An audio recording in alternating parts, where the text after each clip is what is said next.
Hi, I'm McKenna and I'm the Summer Reading Club coordinator, and today I have our very first craft for the Summer Reading Club for our age group 7 through 12, and it is a paper puppet butterfly.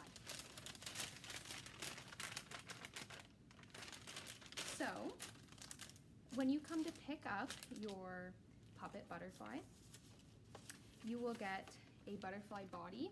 There are various colors of this, so it's not just purple and it's not just red. You will also get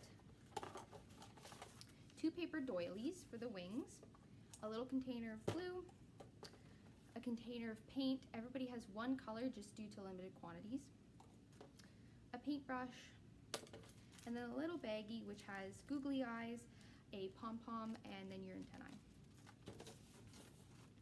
So to begin with, you're going to want to paint your butterfly's body. You can paint both sides, but do remember that the front side with the face is the side that opens up.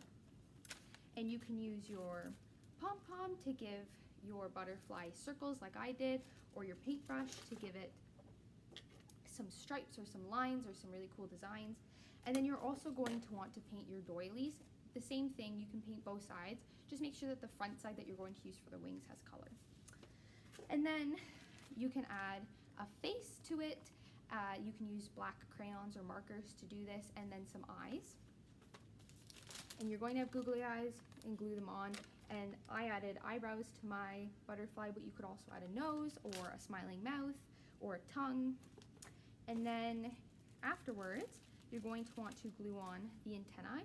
You can curl these, you can leave them straight, you can bend them, and then just glue it to the back of the butterfly, as well as your doilies. And then just make sure that you let this dry for a few hours. The glue does take a little bit of time to dry. And then you can use your puppet. And you can begin picking these up on June 19th, and quantities are limited. And if you would like to earn tickets towards prizes by doing this craft, all you have to do is send me a picture of the finished craft, and I will make sure that my email is written into the description box. So I hope that you enjoy, and maybe you can even send me a picture or a video of you doing a puppet show. That would be so much fun. Okay, I hope you have a lot of fun doing this craft. Bye.